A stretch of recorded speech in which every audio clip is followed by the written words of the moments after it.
Welcome, my friends, October 21st, 2013. Let me have a little sip of water. Thank you very much. All right, it's a beautiful day today. I don't know, the only better place I could be than sitting right here talking to you guys is playing a little golf at the country club. I went over there today, just rode by, and it was just beautiful, just beautiful. But I guess you got to be old, and the kids are still in school and all that stuff, so the season will be coming to an end pretty soon. But right now, these days are just perfect as far as golf is concerned. Let's see what Mrs. Ahern has today. All right, we're going to start off on October 26th. That I think is Saturday. From 9 to 1 at the Spence Farm, they're going to be shredding your documents.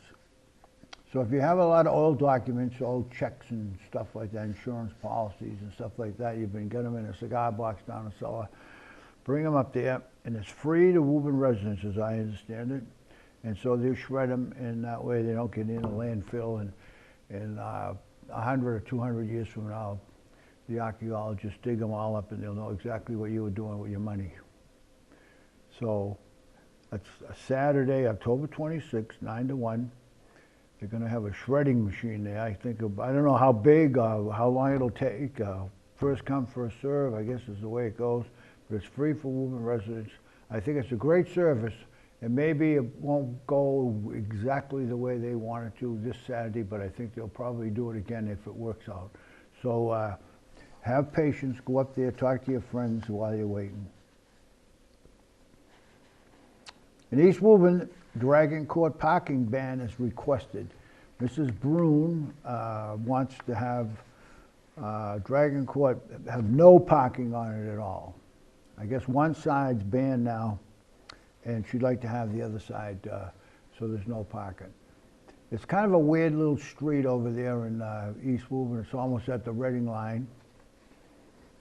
And the first part of it is some residential houses, but then when you get down there, maybe not even a quarter of a mile, it turns into they got a little small industrial area there. So I don't know what the parking problem is, but she's requested it, and she's going to have a meeting with the traffic commission, and they'll probably study it, and then they'll make a decision, and I'll let you know. But I don't think it's important for us to worry about.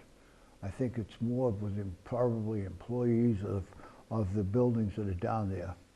One of them being the district attorney, the Middlesex County District Attorney's office is down there. City Council notes Monarch Homes revision of plans earns approval. We talked a little bit about this last week when Paul was here.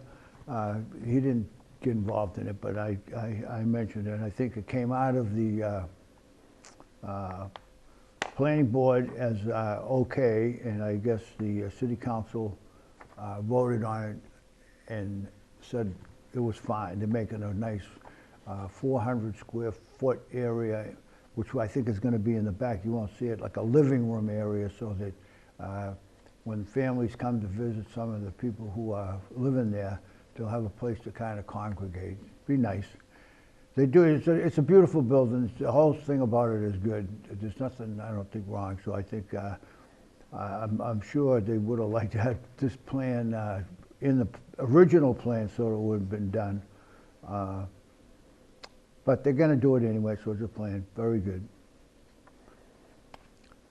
Fencing in North Woburn Street Farm, New Boston Street Farm. This is a hot top company, and they want to make some changes, put up a fence and block off where their trucks and paving machinery is and all that stuff up in New Boston Street. I don't know anything about that. You know, they want to put up a fence. I guess it's okay. Why would you complain about it? But you'll probably have to ask 10,000 questions about what's going on behind that fence.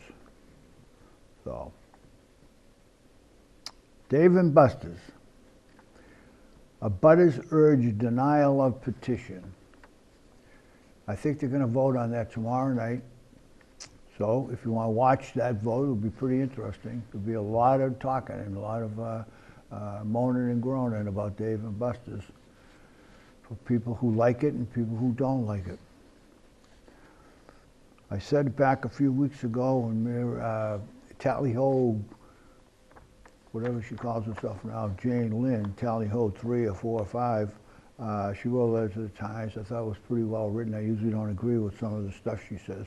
But I think at this point right now, I would probably be against Dave and Buster's.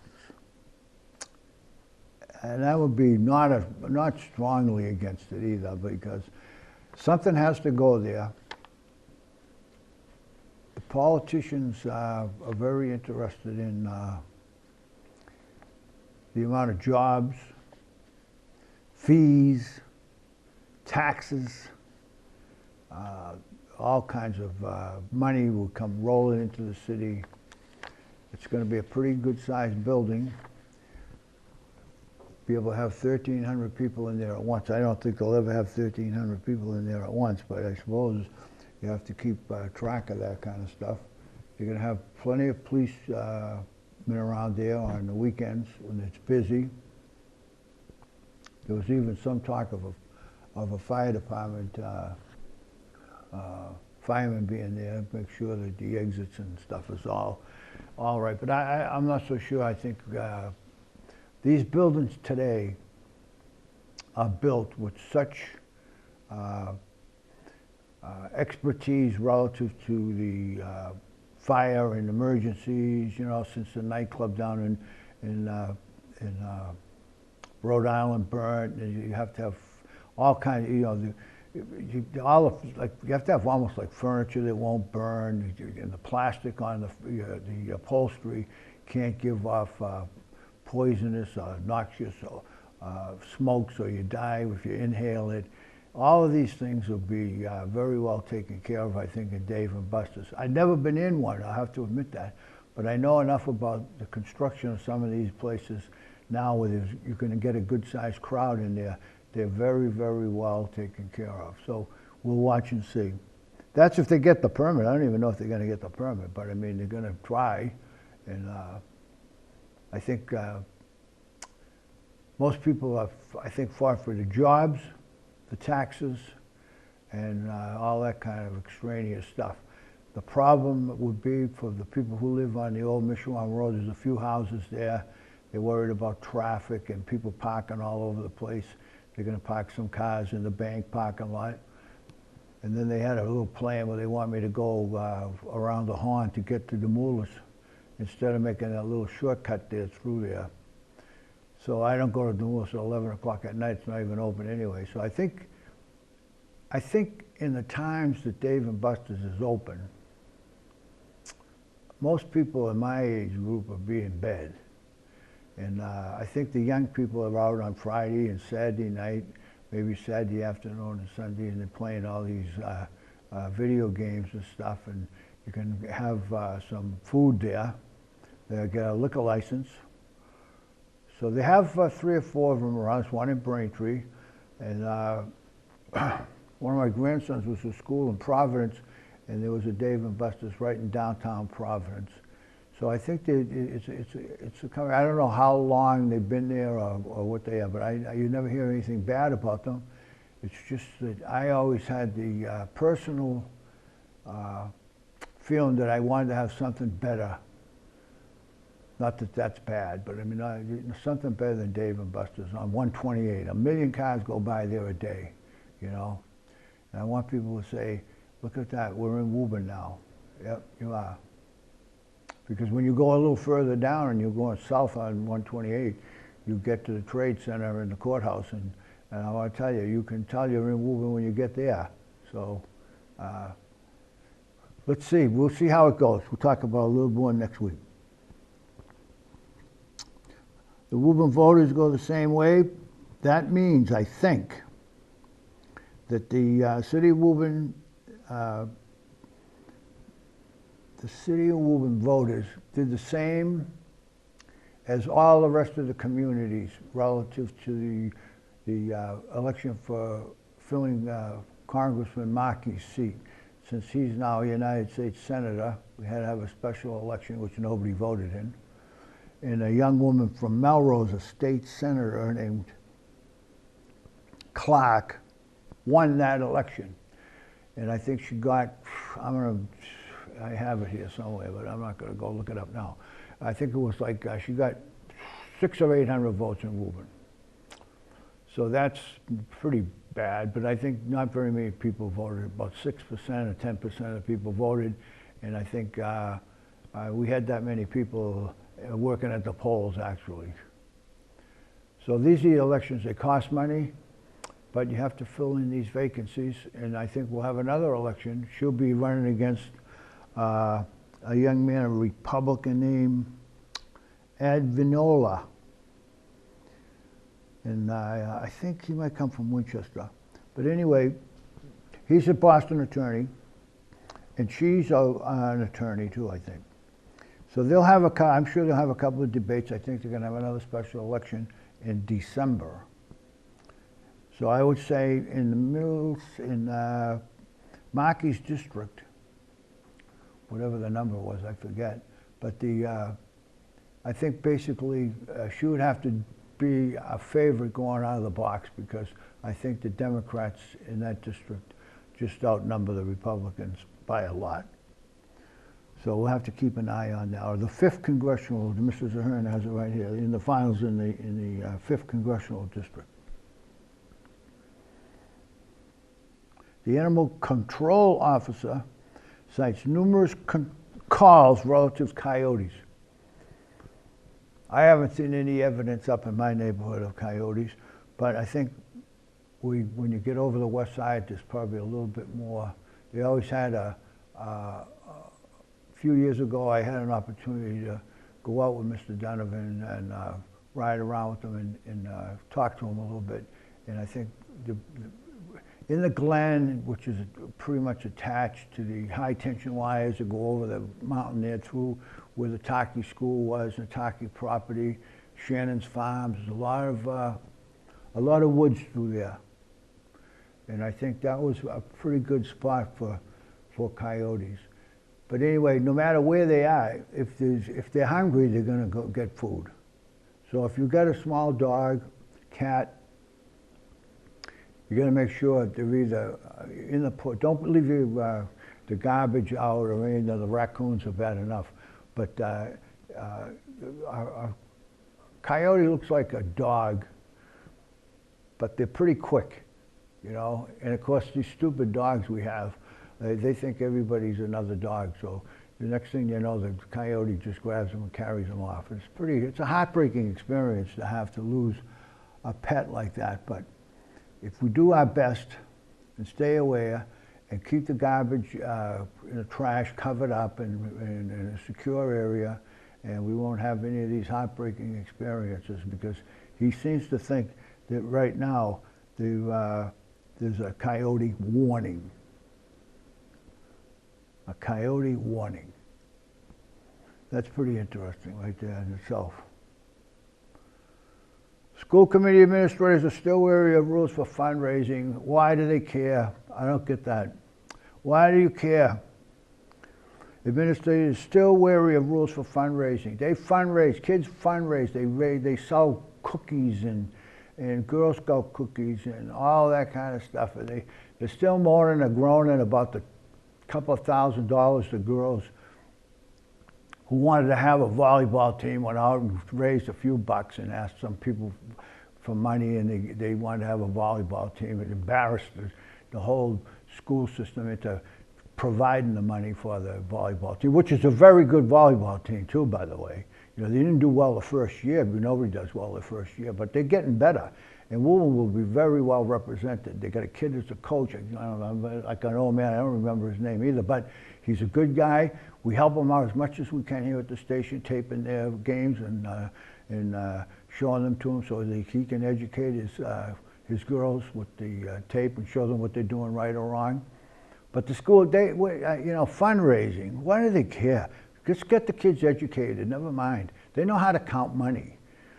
So if they want to go out there and raise some money for something, buy an apple for the teacher so you get a good grade, all that kind of stuff. When you go to vote, I don't know where you people, the rest of the city people vote, but I vote at the Shamrock School. They have a little fundraiser. They put a little table there. They get some brownies and cookies. You donate $1 and you get a brownie. You know, they're raising money for the PTA, a PTO. They turn around and have to buy stuff for the school.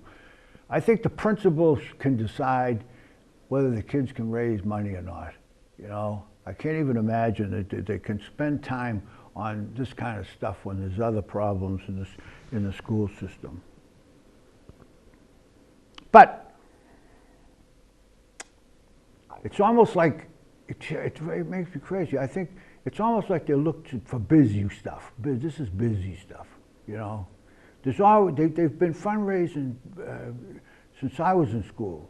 They'd always have some kind of group get together and said, let's see if we can't raise money. Car washes and all that kind of stuff. We didn't have car washes because nobody had a car. But these are the things they do now. They do all this kind of stuff. They raise the money. And they do so much good work here in this school. These kids are just involved in everything. So, I mean, if Mr. Finnegan or whoever the principal is in the elementary schools or the middle schools can't keep watching what the kids are doing. They say they don't want the kid walking around the neighborhood all by himself raising money. Well, why?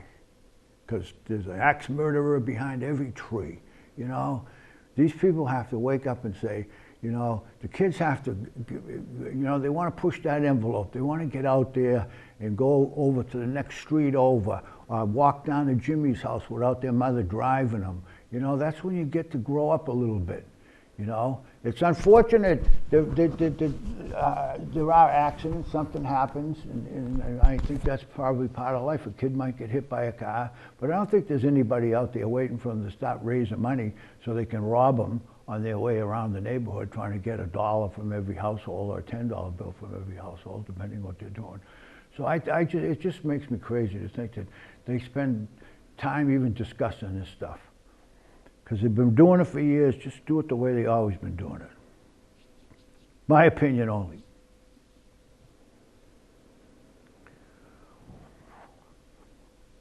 The cost estimated for the water meters, residential water meters, $6 million. You're going to put them in the houses. So we're moving along that track. And I think this is probably something that's, you know, everybody was, there were years when I was against water meters too, because I even think at one time they bought water meters. The city bought a whole bunch of water meters. I don't know what they do with them. They probably sent them back to the manufacturer. But anyway,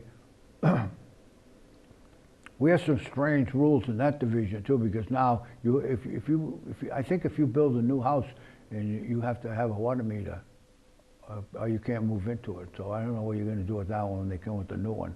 And I don't know whoever passed that rule anyway. Nobody reads them. So the whole thing is just kind of crazy as far as Woburn and water meters. But now the water meters are going to come. It's going to cost $6 million. I think that includes everything, installing them and all that kind of stuff. But we'll be watching that as it goes. Engineers, they like numbers. So people will read these water meters. They'll all be done electronically like the gas company and the Edison. Nobody comes anymore with a piece of paper and writes down a number. They just drive by and the thing just automatically shoots right out to the car and into some kind of a computer and they look at those numbers. But engineers, that's what they do. They like to look at numbers. And then they can tell in what areas, what's going on, and what's neighborhoods and all that kind of stuff, and they can advise you as to what you can do to save money or spend money or use water or don't use water, because right now we just let it run down the driveway. You know, you're out washing the car or watering the lawn and somebody comes by, you don't even turn the hose off, you just throw it over there and it just runs down the driveway, it goes down into the drain and down into Horn Pond. But you know, those days are over. Water is a very precious commodity. So let's see what we can do about getting this cost under control, get the meters in there because DEP is sitting up there on Scott Galvin's shoulder watching what he's doing. And so they'll make sure that everything is done right. There'll have to be some kind of a plumber or some kind of expert will come into your house and they'll hook up this stuff. And then you'll have a meter. And that's the end. That's the last you'll know about it until you start getting a bill. And how they start the bills off, that'll be a big argument. So get prepared for that. Make a note of that. Make a note of that. When the argument comes is what's the bottom line you can pay. If you don't use any water at all, and you live at 26 Vernon Street, and I don't use any water at all, not one drop, how much I'm going to have to pay just because I have water going by the front of my house. And that's where the argument's going to start, you know. How much you're going to start, where you're going to add on, and how many cubic feet of water. There's another one. Let's eliminate cubic feet of water. How many people out there know how many gallons are in a cubic feet of water? 1 cubic foot of water. I'll tell you the answer to that in a minute. But think about it, because I didn't believe it when I heard it, and then I confirmed it, and it's still pretty hard to believe, but think about that for a minute. School board was not happy with the requirement, so the state said you stop sending letters on a student's weight. Because that was when Mrs. Obama, and that was a couple of years ago, and everybody in the United States was worrying about everybody in the country is getting fat. Of course, they didn't say that. They said, well, we send you a letter home, and it has all these calculations on it. If you're a certain height, and you're a certain width, and then they measure and how much body fat you get on you, and then they send you a letter home, and then in the letter says, your kid's fat. So now all the parents get upset and they call the school committee members, and the school committee members say, oh, we got to stop doing that because the kids are getting bullied. Fat kids have been getting bullied since I was in elementary school. You know, tall kids were getting bullied when I was in elementary school. Little guys were getting bullied, you know. So, and then all of a sudden, the little guy that was in the 3rd grade, he became the basketball player in high school, and the big guy that was in the 3rd grade, he just stayed the same. So these things all change, you know. So if a kid's overweight, you know, it's up to his parents to supervise what he's doing, never mind the state or anybody else getting involved. But I mean, if they send this, if the school nurse observes that your child, and she thinks that he has a problem or she has a problem, I think there's nothing wrong with notifying you about that. And then if you don't like it, then you tell her to mind her own business, and then I'm sure she'll be very quick to do it. But I mean, these things, they say if you got a letter home that says that Johnny's overweight, then he goes to school and all the other kids are yelling, Johnny's overweight, Johnny's overweight. Well, you know, that's the way it is. He's overweight. Why is he overweight? Maybe it's a genetic thing. Doesn't mean he's eating too many Twinkies. It could be anything, you know. So I don't think that's a big deal, but I don't think you have to send a letter. I think everybody has to be responsible. But I think in an elementary school where there's a nurse and she sees something, kids losing weight or gaining weight, I think her responsibility would be to let the parents know. And then the parents can decide what they want to do, you know. 7 gallons of water in a cubic foot. So why do they sell the water by a cubic foot? Beats me. I think it's to confuse you, because they'll say, we're going to buy 10,000 cubic feet of water. Nobody knows what that means, so therefore they go do it, and there's no questions. But if they say we're going to buy 10,000 gallons of water, you say, wow, that's a lot of water. So now that's educated you, and that's one thing we want to do is educate the public. So therefore, they put it in cubic feet. And that's my story. It's probably not true, but I think that's why they do it, because you can't tell me why. If you were called up the city engineer, Jay, and said, what's the deal with the cubic foot? He'd go into some long story about why they do it that way. But a cubic foot Everybody knows what a cubic foot is. You know, this much, this high. 7 gallons. So mark that down because that might be a trick question on the exam coming up in Christmas time. All right, a couple more things to go here. I want to talk about the Duran dedication. John Duran was a friend of mine. Good guy, because he was a friend of everybody anyway. Not that I was a personal friend or anything, but I know him for a long time since I was a kid. He had where he keeps his equipment, kept all his equipment, trucks and backhoes and stuff on Jefferson Avenue, where when we were younger, you could go down there on Saturday afternoon. He had a garage there. He had mechanics and they worked on equipment. Big Ken was one of the big guys there that worked on his equipment. He had people who drove trucks, operators. I mean, he was a construction guy. His grandfather, his father did it too. His father was an alderman, and he was an alderman. You know, he was just a good guy. Johnny Duran was a good guy. Jughead, we call him Jughead. He built one time when we were young. He built a rink down there on the property because there used to be a little brook there that went through there, and I think we might have used a little water out of that brook. But he made a rink there, and his kids used to learn how to skate there. I don't know if it was there when Jimmy came along, our present-day athletic director. I don't know if it was there then. I'm sure it was because he was a great skater. But all of those kids were good athletes. And now his oldest son is the superintendent of public works. Mikey's a local 4 guy. I mean, Paul's a local 4 guy. Mikey spends his time in Florida, and Jimmy's here in the school. So his family, they've all done very well.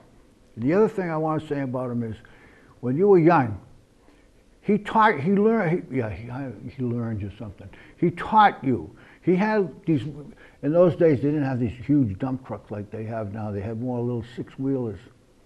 And probably Chevrolets bought from Lannon, I'm sure.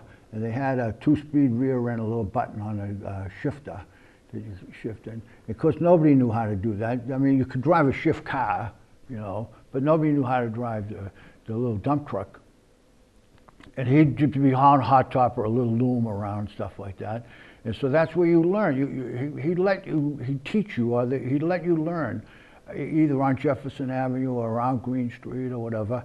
And you could learn how to drive one of the trucks. And then someday, as you get a little older, you could get a job driving a truck. You didn't need a special license in those days. But guys spent a lot of time there. Kevin McGuire grew up on Green Street, so he's there all the time. Now he's a backhoe operator, an excellent backhoe operator. He was doing that since he's 10 years old, and he must be 70 now, and he's still doing it. And he's an excellent operator, and that's where he started his career. I remember Frank Baselli worked there. Frank Baselli Construction or Excavation or whatever they call it. I remember he used to drive a little dump truck around there too. And then he went off and bought a big coal truck from Mr. Tedesco, all that kind of stuff. But it all started up around John Duran's property because it was like a place to go. And people would go there on Saturday afternoon. And of course, if you were old enough, you could have a couple of beers, but there was never any problem as far as that was concerned in those days. But I just wanted to say that the turnout, the pictures in the paper about the flagpole down the pond, the dedication, it couldn't be done for a better guy. Johnny Duran, rest in peace, brother. Now, last but not least, the Boston Globe, they're doing a number here. Globe North, that's where the old article about drunks and thugs in elective office, which should have been in this part of the paper because it would have been better. But this is an article relative to the pay for city councilors and mayors and stuff like that. And it starts off by listing the top 5. A city councilor in Medford gets $27,000, Somerville $25,000, Malden $17,000, Revere $15,000, Lynn $15,000. Now those are high. Those are the top 5. The low 5, Amesbury $3,000, Melrose $4,000, Methuen $4,800, Newburyport $5,000, and Chelsea and Haverhill at $8,000. And I think we're just the next one up because we're in between. We're like 8 and 10, or something like 9 and 10, something like that. So you read the article, and it's just kind of interesting. It says that people don't realize the amount of work that you have to be an alderman, and I agree with that. As much as I like to complain about the government a little bit, but I think City of Woburn, I know a lot more about the City of Woburn. I think you've heard Paul say a million times when he was on the City Council, they met 4 or 5 nights a week. Things were cooking when the city was really growing. And now I think they do a lot more on Monday night, then they vote on Tuesdays. They have to go out all the time to all these events that happen. I think over the weekend there was a half a dozen events going on in the city of Woburn, from the Monster Mash to the Cornhole Gang, all that kind of stuff. So they have to make these contributions. They get some dough for that, but it's down to, it keeps going. The article continues to go on and on and on. So now, for the cynical people that are out there, and I'm one of them. So say in Beverly, the city council president gets $12,000 a year. Don't sound like very much, but he gets a $17,108 family plan for his insurance. Now that's kind of a secret. That's kind of a secret, because people don't like to say that. Now, why? If you worked for a big company, say Gillette or Cummings or some big company that provides health insurance, then you probably don't take the city's health insurance if you're a city councilor. Or some other employees get, whether they get insurance or not, that's probably never been straightened out. The city's had little discussions about this over a period of time. In Medford, the president of the city council gets $30,520. And he gets $13,000 of insurance for the best family plan. So 30 and 13, that's $43,000 for being a city councilor in Medford. Now, if your company provides a better plan, you don't get that. But I mean, if you're an independent carpenter, a small businessman, and you can't afford insurance, then if you want to help yourself out, you run for city council, you do the job the best of your ability, and you sign up for their insurance, and you get it. Basically, all of the insurance policies for the best family plan go from $19,222 in Lynn to $11,599 for the best plan provided in Methuen. So that covers the city council. Now, who else gets insurance? I don't know. This has been going on for a long time.